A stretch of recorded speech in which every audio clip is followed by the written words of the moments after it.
We're here at CORY's. They do lithium-ion battery recycling. We've got the zappies, but the pedestal, no sign of it.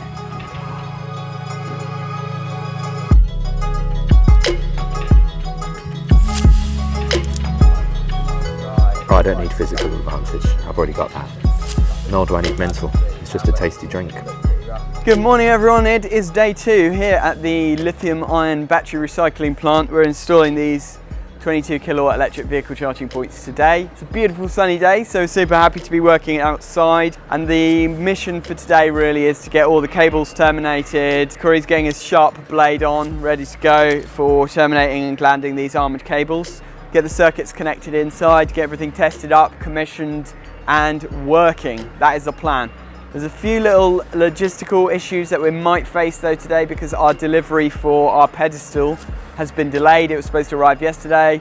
Now it's going to arrive today between 3 and 4. So annoyingly, we're probably going to be waiting around for that, but we'll see how it goes. As always, smash a thumbs up if you like our videos, subscribe if you haven't done so already, and let's get into it.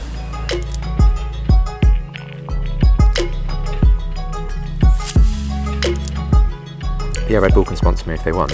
Like, I wouldn't even do it for the money, but I would want a massive fat stack of money and some free Red Bull. This is full of vitamin B6, B12, pantothenic acid, niacin. It's got tons of goodness in it. The thing is, I'm coming from the same town as Lewis Hamilton, and I'm pretty sure Red Bull sponsor him. So, not a far stretch, is it? I wouldn't refer to it as the slum, no. ST.EVENAGE is quite a nice town.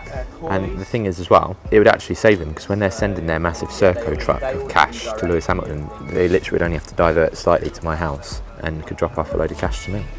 Well, I just feel like you're beyond teaching really, you're beyond hope. Have you been watching Artisan Electric's videos? Should we teach you how to terminate a steel wire armoured cable today? Before we do, I'm going to tell you a little story because it's quite an emotional moment for me. So my first ever steel wire armoured was taught to me by my granddad, who's also an electrician. He sat me down outside in the sunshine and he said, "Let me teach you how to terminate a steel wire armoured cable." And I'll never forget that moment because that was sort of the first moment where I decided I quite like this whole electrical thing. Did they have CW glands then? Like with Yeah, I think so. Was that pre-WW2? Later on we're going to have a little race with Corey. Let me know guys in the comments if you use this to terminate steel wire armoured or not. We'll make this tool of the day today. This is a CK armour slice tool. I've shown it off in a few videos before and it's one of those Marmite type things. Some people love it, some people hate it. Corey's quite a traditionalist, so we're going to do a race when we're inside terminating the cables in there of who can be faster, me with the CK armour slice or Corey with a traditional hacksaw. I reckon I'm going to beat him and I reckon I'm going to get a neater cut with it, but maybe I'll be eating my on those words bigger later. Cables, maybe, yeah, we'll see. Yeah, I mean the smaller like cables, this won't work for the smaller cable anyway, so it's literally, we're only going to be able to use it on this. So, Reuben, if your name is Corey, this is called a boot. If your name is Jordan, this is called a shroud. Let me know in the comments what you guys call this. Because we're using outside glands, we're going to be using this CW25 gland anyway, which has a rubber seal here. It's got steel wire armouring, and what steel does over time if it gets wet is it rusts or corrodes. So you tend to get this sort of white powder and it just damages the cable eventually. Before I do that, I've got to get the pedestal on, otherwise I'm not going to fit the gland through the bottom of the pedestal. Let's take this plate off and we'll actually bolt that thing down first. We'll line these up first and get our bolts and stuff in. Reuben did his first ever screw fix order today. In the van on the way over here, I gave him my phone and I said, "Let me teach you how to do a screw fix order." So he's now a true electrician. So we're using stainless steel because it's outside. It's a bit more expensive, but just avoids rust. This plate is aluminium, so that's fine. The actual pedestal is made of steel, but it's painted, so it's designed to be weatherproof. But we're going to use all stainless steel washers, bolts, nuts on this just to make sure that the bolts don't rust, because if they do it's going to look horrible.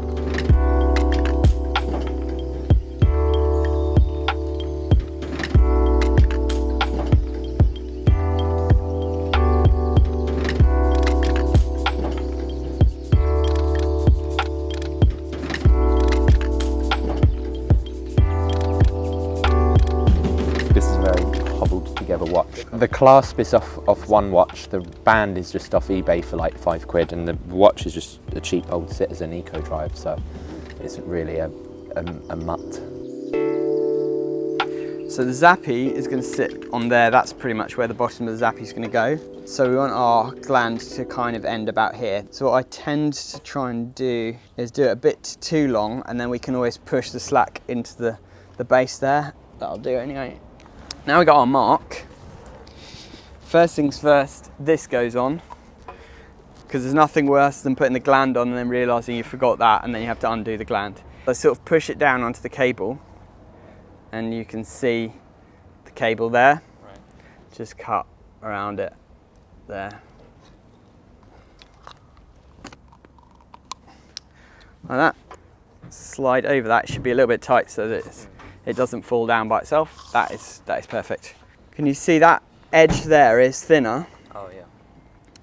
That is thicker. So essentially it's tapered out slightly. So you want the thinner edge on the inside so that as the armouring tapers out, this fits around it. Otherwise you'll never get the gland on properly. So if you slide that over, like so, and then where you want your glands to end is where you saw your armouring, and then you cut a bit back so that the armouring can go over this. So this is where our armour slice tool comes in handy. We slide it over, line it up with our line, tighten this. This is where I find that CORY sabotaged me and like made the blade loose or something. That's a brand new blade, nice and fresh. I wanted a fair chance, fair competition. And ideally we want this as straight as possible, because if we bend it, the armouring, the cut, is going to be on the bend slightly as well. You tighten it just enough so that it cuts through the plastic and starts to score the metal. And then once you feel like it's got a good little groove in steel wires, you just give it another couple of turns. Keep turning. That's quite loose now. Give it one more turn to tighten it. And you should be able to get all the way through the armouring. But the blade is just short enough that it doesn't go through into the inner sheath. There we go, we're through. Always close your knife, always cut towards your apprentice. And then if you cut through them right, have a little look around, you should see it's scored almost all the way through the armouring. In this case, this side is completely through, which is good. The others are almost all the way through. So you should be able to literally just wiggle it a couple of times and all of the armour to come off. And you've got a really nice neat cut around there. And then we get this. Those armoured cores are going to have to go around this, so we want to measure that and just slice it back a little bit. You probably don't want to cut it back much further than that. So we'll just like that action. Just do it about there. Slice that off. There we go. And then get that back over, and to splay these out, what I usually do is just go like that. And then if you do it quite quickly, you can get it over the thing before they spring back in by themselves. And you want to make sure that every single strand is on the outside. You've got to look all the way around to just check that they're all on the outside, which they are. Slide that outer gland cover up. Try and tighten that without the whole thing sliding off the armoured. Can you see that? That's gripping on nicely. And what you want to check is that this one and this one are lined up properly, that they're not like that or like that. Because if they're like that or like that, it's probably cross-threaded and it will ruin the thread. Just use these to tighten it. They call it Stilson's tight. When it starts to squeak, then you know that it's tight enough. That'll do. Do this one up, and this is literally just to create a waterproof seal around the outside. Yeah, so we've just put some black tape around this, because the sheath of this 25mm 5 core is not quite big enough to fill the compression gland part, and that means that we've created a nice waterproof seal around there. We've used our Nipex Ergo Strip tool to just score around the inner sheath, slice down to just be able to easily peel this off, because it's LSF cable, it's really hard to just pull it off by itself. And then this is just packing, so we just get rid of that. It's just a bit of packing string that goes in the middle, and then there's our 5 cores. So that's it, and then this shroud just goes up like that.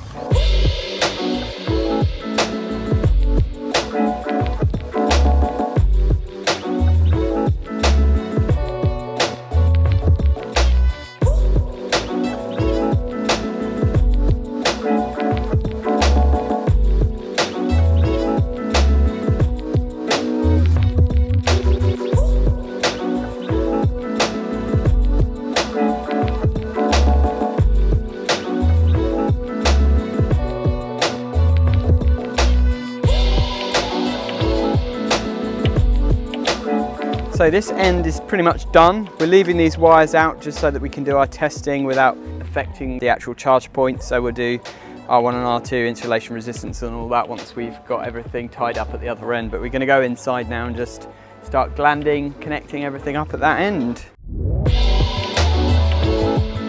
So we're just prepping for this epic glanding duel. Corey's teaching us his cable tie trick to measure off to get the exact right length on the armouring. So that's it, I reckon. I'll take this one. We are ready to go. Let's get our gland, let's get our shrouds. So one shroud. We need to be kneeling down. Or are you going to go for... I think we need to be kneeling down. Up, because I like to get my hips. Have you got all your tools ready? Because I don't want to be sharing spanners and things. So, I don't have spanners. I'm going to go for grips. All right then. Am I allowed to use REUBEN to hold the end of the cable? Absolutely not. Right, okay. Categorically, that is a straight disqualification. One minute. I feel nervous now. What am I forgetting? I've got that. Okay, yeah. Oh, this hacksaw better be good, I tell you. In the blue corner, his favourite food is Pringles. He's good looking and he knows it, and that's his Achilles heel.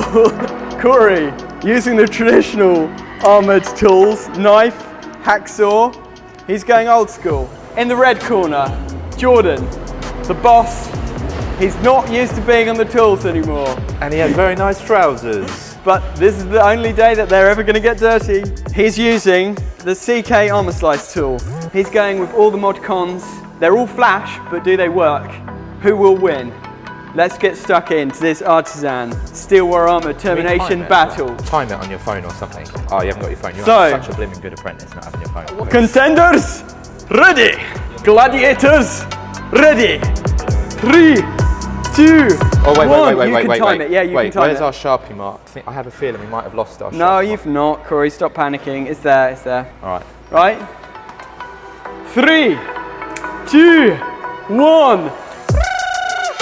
That's impressive, that sound. Flippin' heck. I think you were a pheasant in a past life.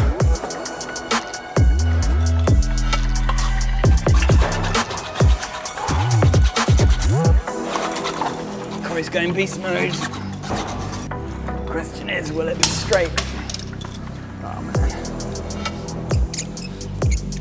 There's not a lot of play in these cables, so if you get this wrong, Corey, you're back here tomorrow running in a whole new cable.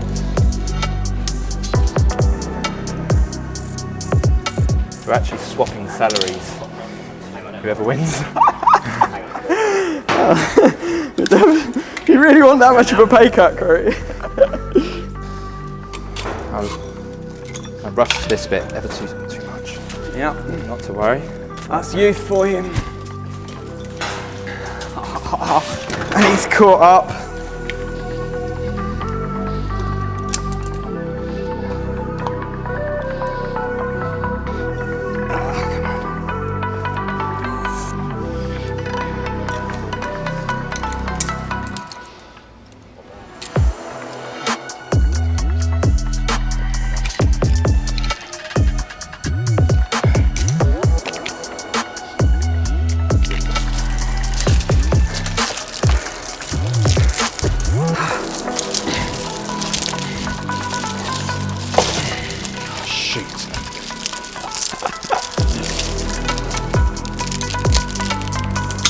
Done.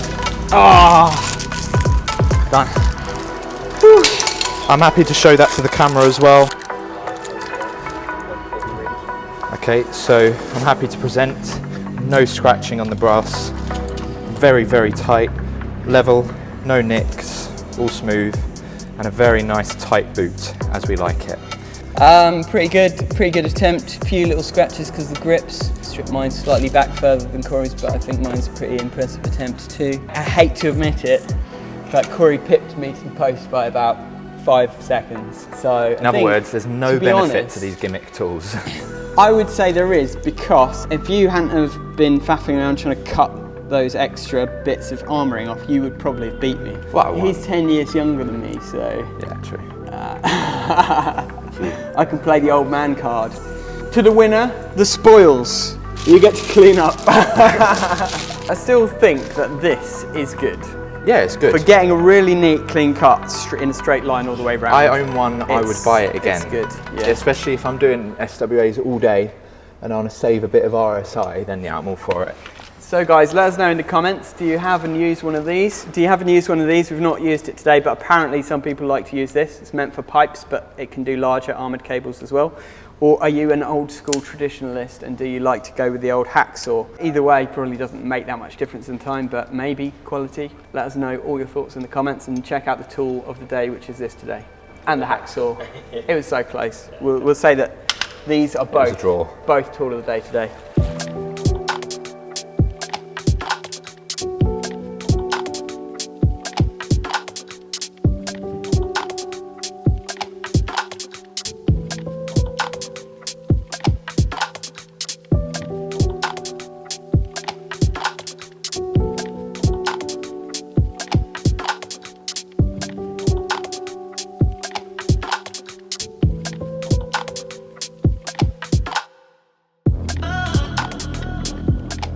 So I'm here with Alan from the Lithium Battery Recycling Solutions, part of the CORY group. He's our customer today. So tell us why you've called us in. So what we need to do is do a deep discharge on the battery itself and take the electrical energy out of the battery. And that enables us then to go on to some next stages where we actually mechanically break the battery down so that we can get to the materials within, the coppers and the aluminiums and the cobalt and the rare earths that are inside. We have discharging equipment to be able to remove the electrical energy, but we don't want to just remove the electrical energy, we want to do something good with it. I myself have got an electric car and we've got customers with electric cars, and what would be great is to be able to recover that energy. So while we discharge the energy out of the batteries that we recycle, we can be charging our cars. So Amazing. That's why you're here. Well, I think we might have got a solution for you.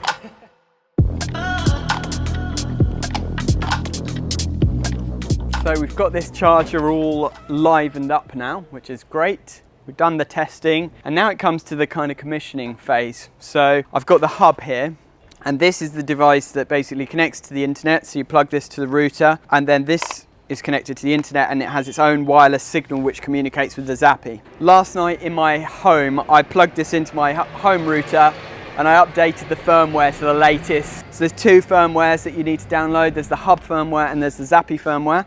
And then what you've got to do is pair the Zappi with the hub and then transfer the firmware from the hub to the Zappi. If you are far away with the hub, it can take a long time to get the firmware transferred because the signal's quite weak, and so the transfer rate is a lot slower. So a little trick that I do, we use these Jackery power banks. These are an absolute game changer for doing EICRs because we can plug the customer's router into this and keep their internet going while they're home working. Well, we can also use this to do the firmware update. So what I'm going to do is turn this 13 amp socket on, plug it in. Now you don't need to have an internet connection to do the actual firmware update because the firmware's already on here. Now all I've got to do is pair the Zappi with this, and then I can transfer the firmware directly, and because we're so close it'll be much faster. So it's now in pairing mode. I press pairing mode on the hub as well, and it should find the hub in a matter of seconds because it's so close. There we go, it's found the hub. There we are, we're paired with the hub. Download firmware, 1%, 2%, 3%. So the data rate of transfer is quite fast now, and this probably will be done in about 10 or 15 minutes, I think, when you've got it so close. If we were really far away, it could take like an hour or more to do the firmware update, which is a bit of a pain if it's the end of the day and you're just hanging around. So this is where the magic happens now. This is where we're going to start connecting our CTs. This commando socket right here is what the battery discharge unit feeds into. So it comes in and it feeds into this circuit breaker here.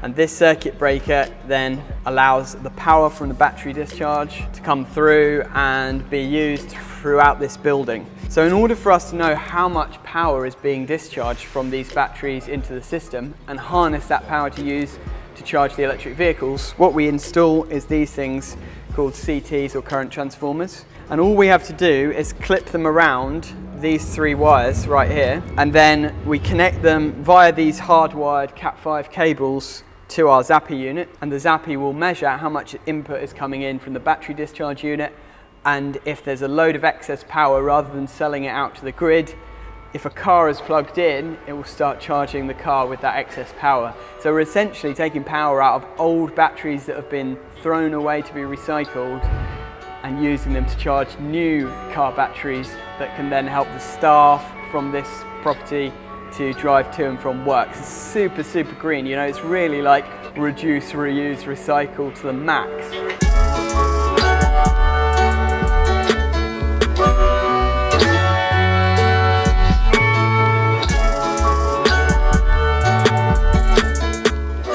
Nathan would like me to share my idea for the Olympics with you all. I found myself not very interested in the Olympics this year. How about, instead of getting elite athletes to go and represent our countries, people are selected at random. You just get like your national service come through the door. You've been selected for gymnastics. So Dave from down the pub finishes his pint, goes and learns gymnastics. He has 2 months to prepare and then he's going to represent his country. I would watch that, and I think everyone would watch that. And you do not get a choice in your sport. You could be anything from boxing to gymnastics, and there is no fairness. Doping isn't allowed, but other unfair advantages are definitely allowed. I don't know, did you ever watch Robot Wars? Yes. Something like Robot Wars, but with people. Yeah, things that surprise you. So it's like, okay, they're cycling, they're on a velodrome, all of a sudden, boom, pit of fire. Something like that. It's not doping, but maybe it's like unfair advantage. So whoever doesn't fall into the pit of fire. But I would watch that all day long. I'd watch that, and I think most of our viewers would. In fact, if you would watch that, give this video a thumbs up, and then I will send that on to the National Olympic Committee. Maybe we could get like a sports person with great reputation in the industry to back us. Someone like ST.EVENAGE, I don't know. Yeah, he's got quite a good rep, hasn't he? Does he follow you? Yeah, he seems upright. I reckon we could go all the way with it, and that could well be my retirement. And Jordan, if I go to the top, don't worry, I'm going to take you all with me. Thank you. You're all getting Ford Galaxies. So I don't want it to go to your head.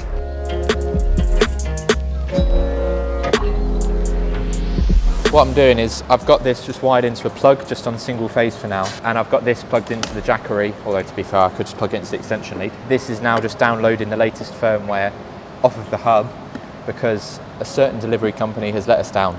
Now it's not the usual Tom Hanks one that we slate. Don't know, for professional reasons I can say what they are, but we'll just say their initials could potentially stand for don't heckin' deliver?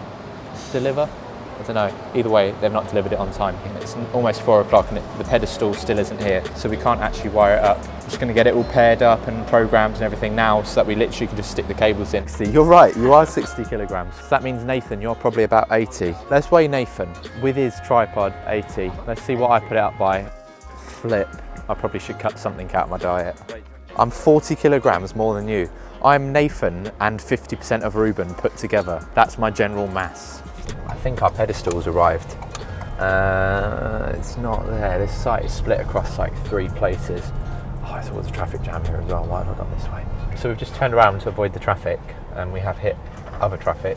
Fortunately, this traffic is actually moving. But it's 5 times as long. I don't mind though. In such a nice area, I quite like driving slow because I'm able to breathe in all the sights. Oh look, Helly Hansen make bricks now. Don't touch my food. I'm eating that later. I'm going to melt it into a nice low-calorie shape. Look, it's not broken. It just needs a little bit of time to cool down. No, I like melted chocolate, but if I stick that in the freezer for a bit, that's going to be beautiful later.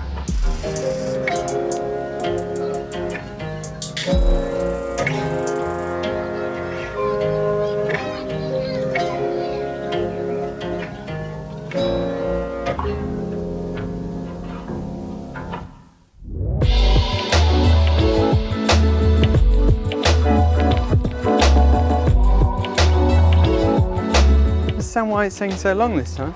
29.6%. It's ridiculous.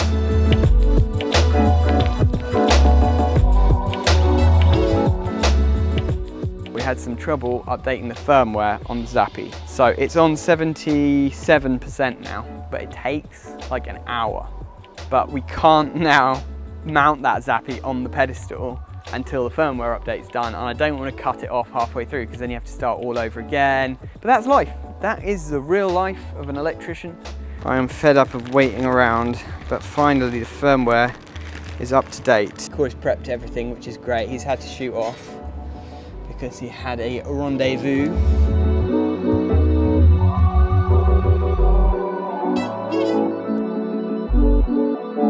So just an interesting thing to note here, obviously it's a 3-phase charge point. Normally the order of phases is L1, L2, L3, but it's not a motor. It's not going to actually matter if we swap the phases around. When you plug in a vehicle that can only charge on one phase, like a 3.6 kilowatt onboard charger or a 7 kilowatt onboard charger, it's only going to charge with L1 or the cable that's terminated into L1. So if we have both of these charge points as L1, L2, L3, and 2 vehicles are plugged in, both of them are going to be charging from phase 1, and there'll be no load on phases 2 and 3. So in order to just spread the load a bit, what we'll actually do is swap L1 and L2 around in here, so that if we've got a 7 kilowatt car charging there and one here, 7 kilowatts will be on L1 and the other 7 kilowatts will be on L2.